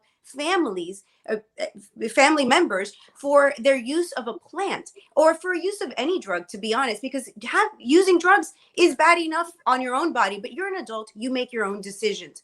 To be locked up and your entire life ruined over it, and they're using our tax dollars to fund these prisons. We are supposed to be free, a free country, and yet we have the most amount of people incarcerated in the world by capita. So we need to look at the real issues. And I really, really want to push back on the government side, because they are taking from us to fund these policies, and we have no recourse. You can't opt out. You can't say, hey, I no longer want to be part of this system. You are forced to do so. Our tax dollars are used to kill people, and I'm not okay with that. I think that is an excellent place to end the conversation, Martha. Where can people find you? Do you have a website? How can people, if they would like to get involved with your campaign, if they like what they heard today? Yeah, so absolutely. My website is marthabueno.com, and they can find me on pretty much every social media as Bueno for Miami, primarily on Twitter. That is my favorite social media, and it is me you're interacting with. I often get people asking me if it's my crew. It's me. I am doing all of the social media posts, so if you don't like it, I'm sorry. Well, I really appreciate, we really appreciate you coming on today. And again, things we agreed on, things we didn't agree on, but I think this conversation is very important. And the core issue, as we talked about, is this issue of corporate special interests owning the government and the government not working for the people anymore. Now it's a question of what do we do to reduce the size of that government and make it so that it does work for us. And so with that said, have a happy new year. Thanks for coming on, and we'll be in touch. Thank you so much. Appreciate it. You're very welcome. Bye-bye. So I do think that obviously it was interesting, because the conversation flowed well, but then it got to, there's always the issue with libertarians and progressives when it comes to the roots of economics. They see it one way, we see it another way, and they get very, there is this this core belief of, well, it's almost like the chicken and the egg, I think, is really what it comes down to. It's like, well, which side is it coming from? Is it the government's fault? Is it the corporate special interest fault? At this point, they're one thing. They're one and the same. They really are. Problem. They At this really point, are. They're one giant nebulous sort of like, it's like a symbiote thing. It's like Venom. Yeah. The corporations are like the black symbiote over the person, which is the government. And now it's just one evil entity. And we do subscribe to MMT because currently our currency is not on the gold standard. So there is no reason to suggest otherwise that we couldn't control it. But again, the whole idea behind MMT is that we're not wasting money on stuff that isn't necessary.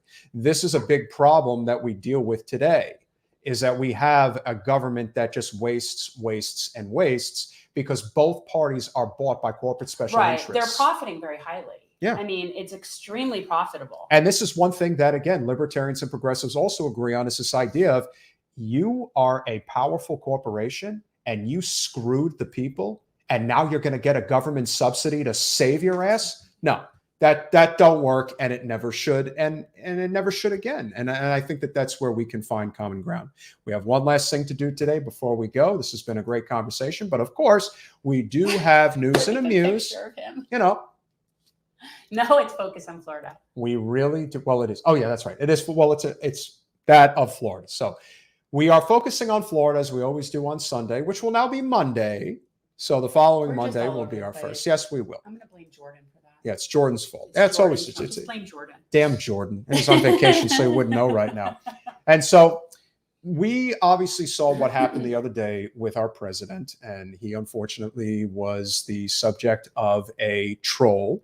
But can we say, though, how cool it is that the whole thing originated in Florida? It did. It originated, I believe it was a Cocoa Beach boat parade where people were shouting obscenities.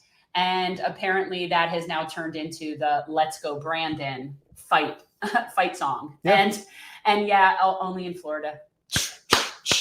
Let's go Brandon. And it's like so bad. And they make these videos about it. But the point is, so funny. You have always said that it is elder abuse what they did to him. And the fact that they basically wheeled him forward, to basically suggest that, he's going to be this, he's going to be the standard bearer. No, he's not the standard bearer. And I don't see any way. I mean, listen, I don't want to use just one specific instance to say that, it's a done deal for 24, but it's painfully obvious that he is not capable of running for president. I do agree with what Lauren said, though, that just because he doesn't know something that is a social media thing that happened within the past night, that very well, because I also am not on social media. And so I can appreciate not knowing that, but that doesn't mean you don't know other things. It's true. So in and of itself, that is not the problem. The problem is just that it is a problem. Yeah. And he is a problem. And Lauren's right. He is not. Lauren's right. And again, and it's not just. I've been saying that all along. Dr. Biden, maybe you would be a better doctor if you weren't doing that. How dare you speak that way about the first lady? Let me tell you, the fact is, and everyone who knows me knows that I think that when we say doctor, that we are having a general understanding for the most part that we're talking about a medical doctor or a DO, but someone that does healthcare on people. Right. That's what we're talking about. We all know that's what we're talking about.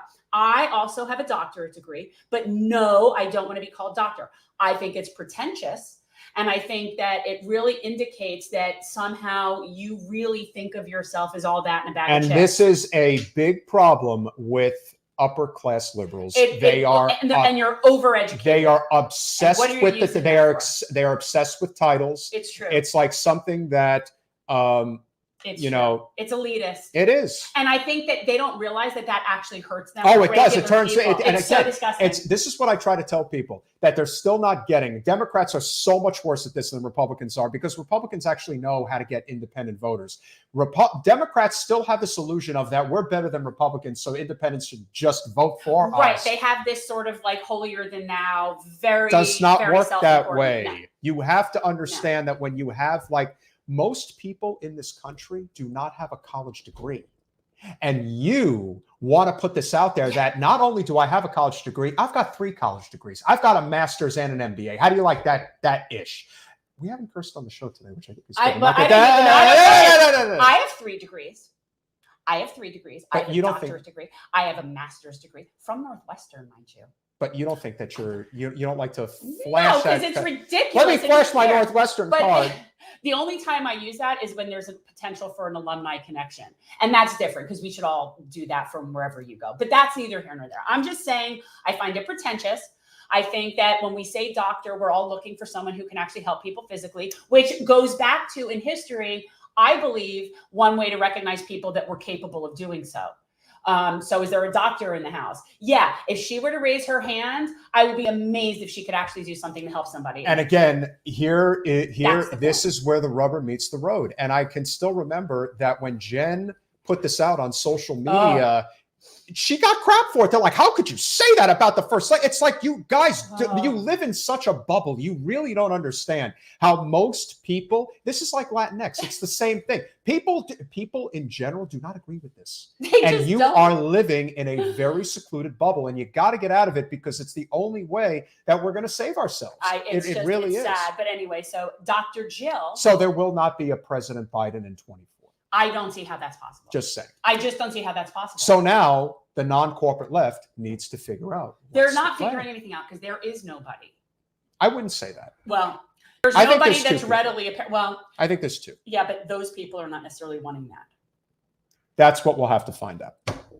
And they're 2 ladies, by the way. Wow. So women have it going on. They do. If you want shit done, there it is. Sorry. Maybe it's time. Damn you, Jen. And that's one of the 7 words you can't say. I know, but what I'm saying is that truthfully, if you want to get something done, you have a woman come in who has multiple children and works. That woman can get shit done. That's what I'm saying. Hello, somebody.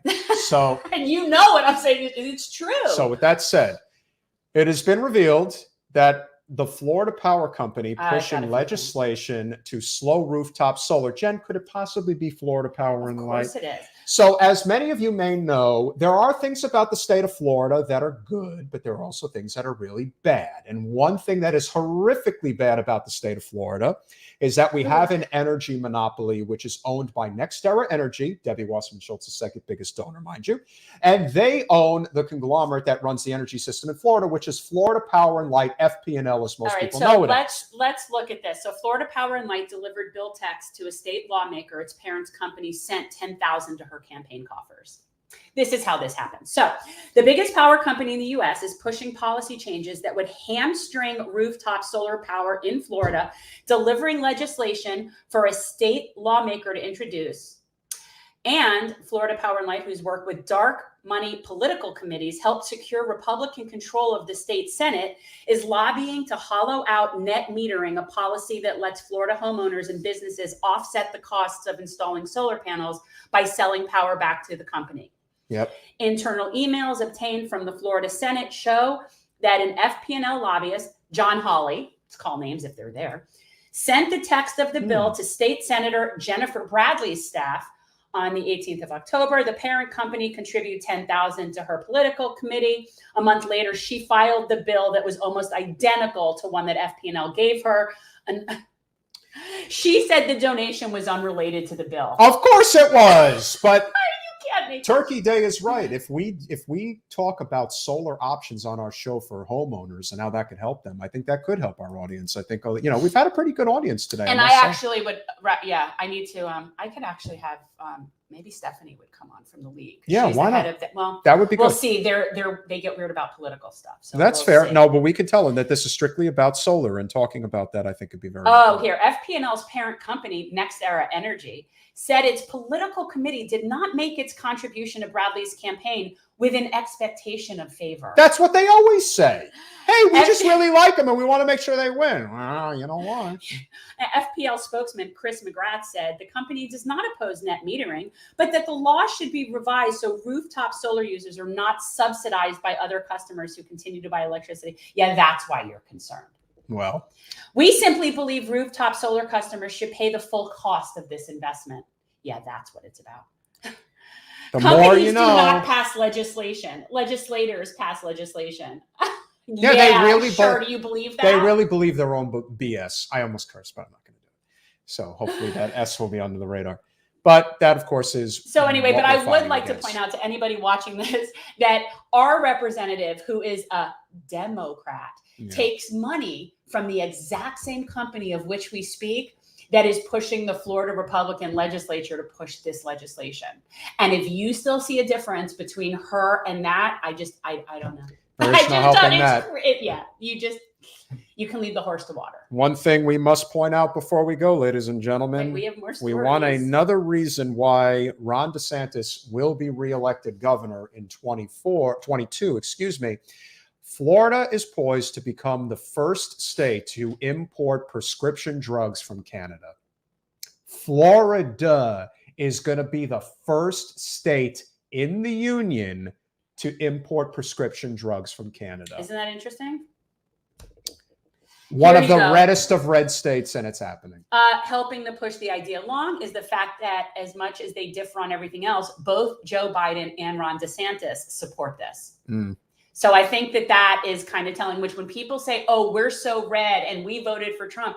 Yeah, but that's not necessarily because we don't support populist principles. Correct. And I love, and you know what I love? I love when I see the like super neoliberal like profiles and they say that they're anti-populist. I'm like, oh, yeah, well, that's somebody who, if you want it, this is why I've always felt that calling yourself the resistance was always a conduit to, I like things the way they are right now. They benefit me. If they don't, you, and they screw the rest, oh, well, no big deal. I like that. And there are people who like to look down on other people. Like that is something that because people they're like. insecure. That's true too. That's why. And so anyway, that's sort of a Florida thing. But we if have that happens. But we always have to have one Florida story. But we do. Drugs found wrapped around Florida man's penis during traffic stop. That's not even the best part of the story. Okay, but no, really what it is. So he got pulled over for a traffic stop. I think they saw that there was a gun under the seat. So they had him come out, they searched him. And there was, hold on, because it's more than just basic things. Oh man. Meth and cocaine wrapped in baggies around his penis. They stopped the vehicle driving without its lights on at 4 a.m. That's why he got pulled over, for driving without his lights on in the middle of the night. How do you not know that your lights are not on? Who knows? He was in the passenger seat of the car. Authorities searched the vehicle, found a gun under a seat, proceeded to search him. They found drugs wrapped in his penis, blah, blah, blah, blah, blah. Here's the best part. He says they weren't his. These aren't mine. Wait, I'm not kidding you. I'm not kidding you. That's the whole point. Oh, Lord. I have to, yeah. No, these aren't mine. That's what I'm saying. That's the thing. He said the drugs weren't his, but didn't say who they belonged to. Good Lord. I'm going to go with, if it's wrapped around your person, guess what? They're yours. They're probably yours. Well, if they weren't, they are now. I ain't distributing, I guess. So that's that. That's like before we felt comfortable flying with weed on us back in the olden days. Like we would do all sorts of stuff. It was in the olden days. In the olden days, like we would put it in our nether regions. And yet I would, if somebody, why are we doing that? We're going to make a quick pitch. We're making a pitch? Okay. So, but look, if somebody finds drugs in my nether regions, they're mine. Yeah. Just got to own it and take the fine. Why am I wearing this? So remember, if you like our content and you've had a great, 20. And I don't know why I just got a thing in Patreon that said Kyler Asado is a new patron because he's been a patron. Maybe he had quit, came back. That's possible. That's possible. Anything's possible. So But thanks for remember, coming back. for just $5 a month, $10 or $25, you can be a part of this wonderful show that is obviously involved with community outreach and doing things to help people. Like you look like Cindy Lou Who from Whoville, from the Grinch. Like you look like a Who. I'm a Grinch. No, you're not. So with that said, if you can get involved, we really appreciate it. Our show obviously is going to be making a change for 2022. We are going to Monday and Wednesday nights. I have to be evenings. I can't wear day makeup. It's just easier. And the 2 nights of the week that makes the most sense for the show. And I'm going to be a little selfish here. Playoff football is coming up, and we just don't want to ruin our Sunday afternoons. Can't do that. That's just not. And you're going to be living closer. So I'll be able to hop, skip, and a jump over here, and it'll be a lot of fun. But if you guys can get involved, we certainly appreciate the help. Wait, what's not his? Oh, yeah, that's good, Mario. Good job. I don't know, but I just think, those are always Florida stories. So with that said. Oh, guys, and if you didn't see our Festivus live stream, definitely check it out. There was some very funny. And I hope that they're ready now. We're gonna have a whole bunch of segments from the Festivus. First, we're breaking it down into the 4 different segments that we did, the half-hour blocks. You'll be able to see Steve Grumbine and Ron Placone, then Crystal Ball with Carol Roth and Judah Friedlander. That was funny. He was so funny. Yeah, Judah's awesome. And then, of course, you have Harvey K. and Max Alvarez. And finally, you have Steven Donziger, Walker Bragman, and Kevin Gostola, and a special appearance by Marianne Williamson. So she was like the holiday. She was like the Festivus angel that descended upon us. It's like the fairy godmother. She is like she is. Yeah. So with she that, is kind of like a fairy godmother. So I think that this is a great opportunity again for you guys to get involved, learn more about what we do. Like I said, at the local level, your support is truly appreciated. Community garden mulch has been dropped. So the mulch has been dropped. So starting next year, we're going to be out at Hallandale High School helping. Great volunteer opportunity for you guys locally. And that's the kind of stuff we donate our money to. So we're basically like a service mutual fund. You support us and we spread that love to all different local things and also non-corporate candidates. Tune in for our last show of the calendar year, which is going to be on Wednesday. And we are going to have a super special guest, one that you're not going to want to miss. It is none other than Billy Corbin himself from Miami, Cocaine Cowboys. You know him. It's going to be a lot of fun, be a great way to close out the year. And we'll see. And it's so interesting because I grew up here in those days. Like I remember the 80s and the cocaine. Oh, he's got stories. I'm sure he does. Remember, Miami He's not from Miami. No. He's from Fort Myers, which is interesting. So he's a West Coaster, but I know he did his work here. Well, we appreciate you guys. We hope you'll see you. Well, obviously join us on Wednesday. Enjoy the rest of your weekend, and we'll see you real soon.